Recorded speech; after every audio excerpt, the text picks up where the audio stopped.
love that music. At the top of the hour, we're going to start seeing the first few waves of exit polling data, the final round of tea leaves to read until we get actual results.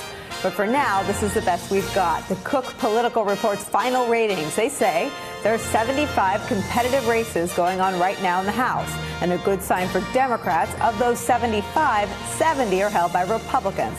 Remember, the Democrats only need 23 seats to snatch away control from the Republicans. The Senate is a tougher task, but if Democrats are going to succeed there, it likely involves Beto O'Rourke in Texas. He voted this morning in El Paso. He's a superstar there. Listen to how 77-year-old Pamela Aguirre described him. You were here when Beto came to cast his vote, and you told me this was very emotional for you. Why?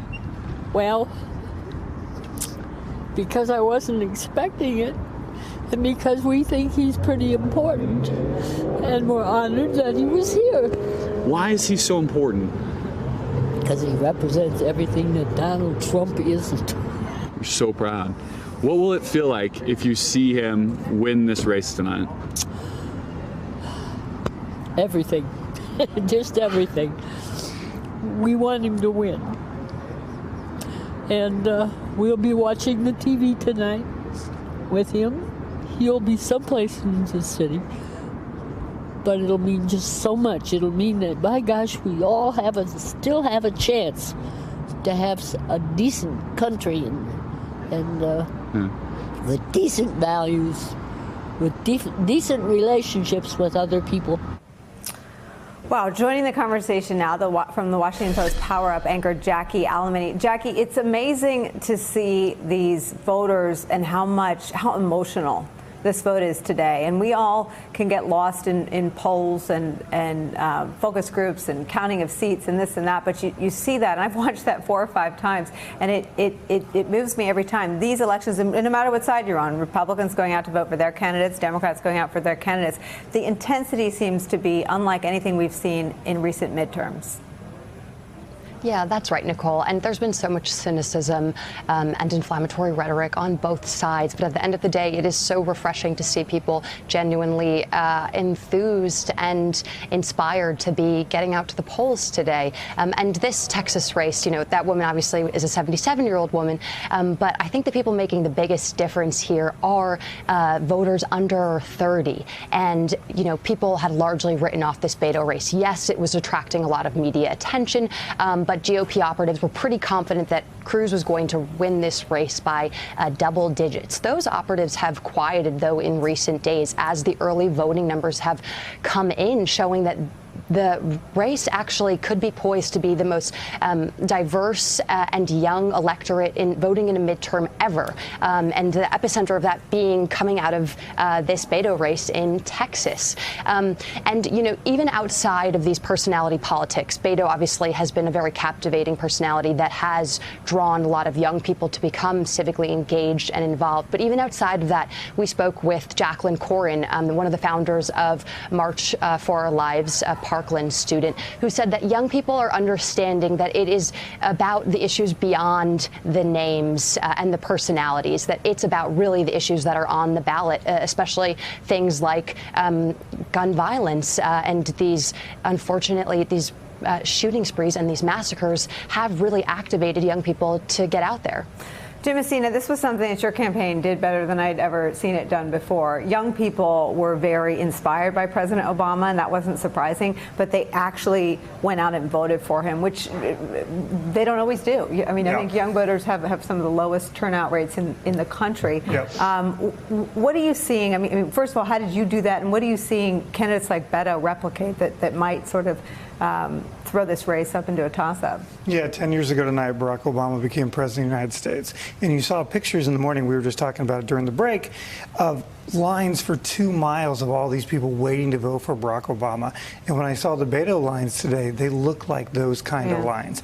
Candidates matter, right? We're all smart political operatives. We don't matter as much as visions of candidates and people who really inspire people, especially young Americans, right?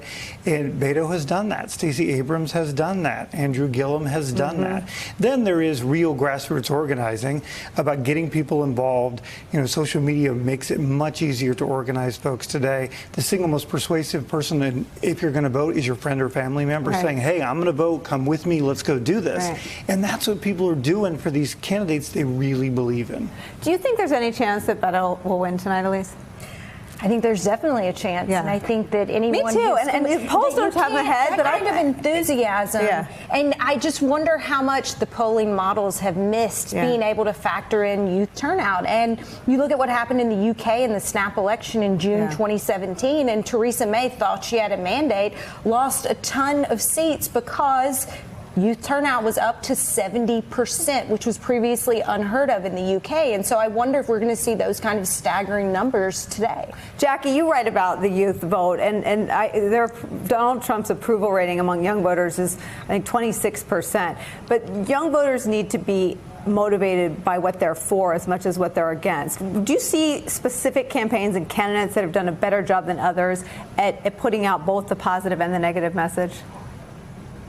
Well, not to spend too much time talking about this Beto race because it's already gotten its fair share of media attention. But I think what's been also really special and interesting about this race in Texas is that Beto has sort of eclipsed this partisan rancor and focused on, largely the positive. And I think at a time of such partisanship, that has been especially attractive to people. You know, as you said, Florida Governor Andrew Gillum has also been really attractive to younger voters. But again, I want to get, yes, candidates matter, but I want to get back to this point that, civic engagement in general is just becoming a cooler thing. I think social media has really changed the landscape. Young people on Twitter, on Instagram, they are engaging with the president themselves on a daily basis. They are looking at their phones and they are seeing what the president is tweeting, and they are coming to realize that the only way to get out there and to make change with these tweets that they're potentially disagreeing with is to get out there and vote.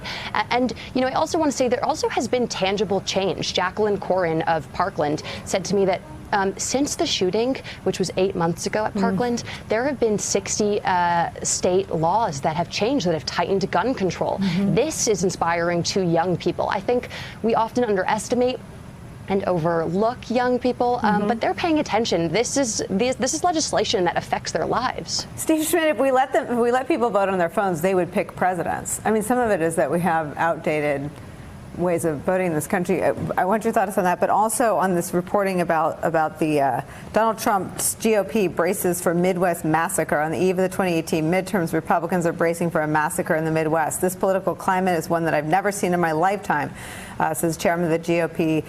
In Wisconsin, in the past, you voted with your pocketbooks, but people get thrown out of office when voters are this angry.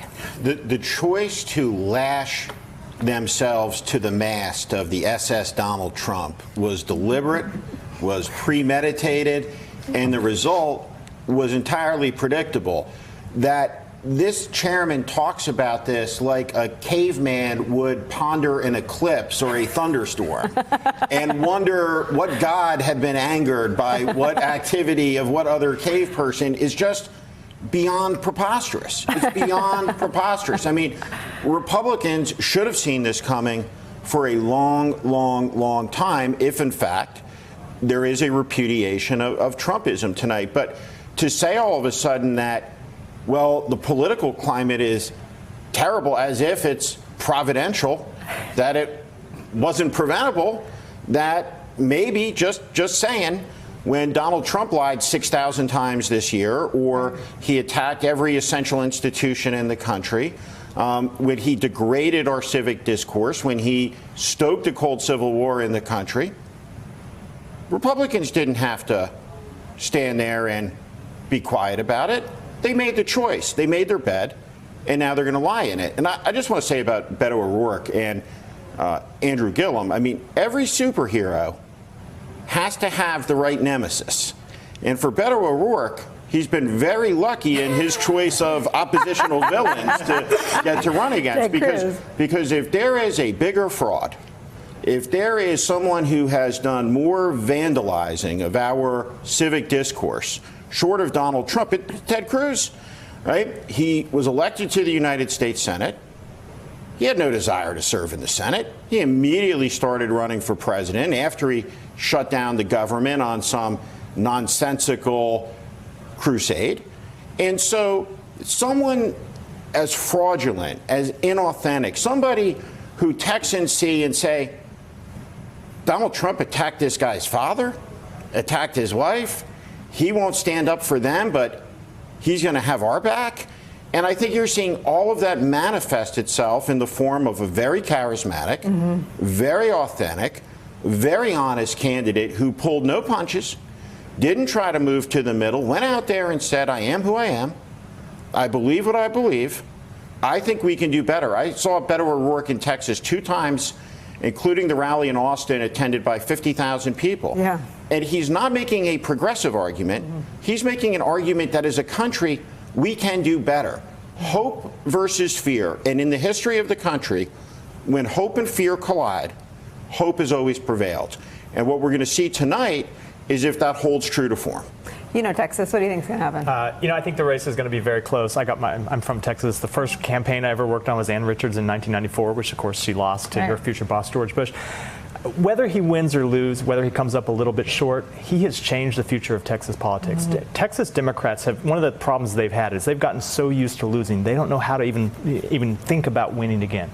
He has started a fire that's not going to go out tomorrow, whether he wins or loses. He has given hope to Texas Democrats, and he and some of these congressional candidates, by the way, down ballot, who are going to win, who are going to knock out Republican incumbents in Texas. We are going to see Texas Democrats, I think, after this race, follow the Beto O'Rourke example and compete up and down the ballot for years to come because of the example he set in this election. You think he's going to run for president? If he wins, no. I think he'll come to the Senate, be a Senate. If he doesn't, I don't know. He said he won't, but why wouldn't he? Why wouldn't he? He has a national following. He has the ability to raise money. Why not? I do think it bears mentioning by comparison. There was another prominent American politician who lost a Senate race in the state of Texas in 1970 who went on to bigger things. His name was George Herbert Walker Bush. Hey there, I'm Chris Hayes from MSNBC. Thanks for watching MSNBC on YouTube. If you want to keep up to date with the videos we're putting out, you can click subscribe just below me or click over on this list to see lots of other great videos.